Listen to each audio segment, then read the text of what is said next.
కానీ ఈ చందనానికి విష్ణుమూర్తికి సంబంధం ఏంటండి? విష్ణుమూర్తి ఉగ్రస్వరూపంలో వచ్చాడు ఇక్కడ.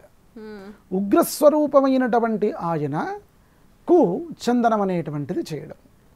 ప్రకృతి కూడా వివిధమైనటువంటి దేవతా స్వరూపాల్లో ఉంటుంది. అది ఏ దేవతా స్వరూపాల్లో ఉంటుందంటే స్త్రజస్త్రికోటి దేవతలు కదా.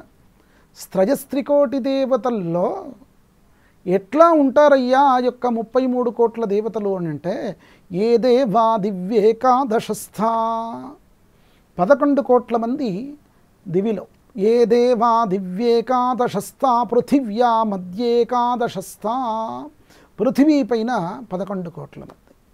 అప్సుషదో మహినేకాదశస్తథే దేవా యజ్ఞ ఇమంజుషత్వం అని శృతివాక్య ప్రమాణం. పాతాళంలో 11 కోట్లు. ఆ విధంగా ఉండేటువంటి వాటిలో మనకు నదులు, సముద్రాలు, తటాకాలు, చెరువులు, ఔషధులు కూడా, ఆ వృక్షరాజాలు కూడా, మరి ఒక సత్పురుషపూరితమైనటువంటి వారు, సప్త చిరంజీవులు, మిగతా పరమైనటువంటి ఋషులు, ఋషుపుంగదులు, కొంతమంది రాజులు, వాళ్ళందరూ దేవతా స్వరూపంలో వస్తూ ఉంటారు.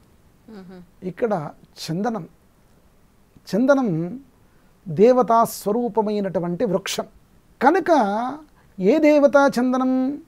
అమ్మవారు లక్ష్మీదేవత. లక్ష్మీదేవతను ఎవరికి పెట్టాలి?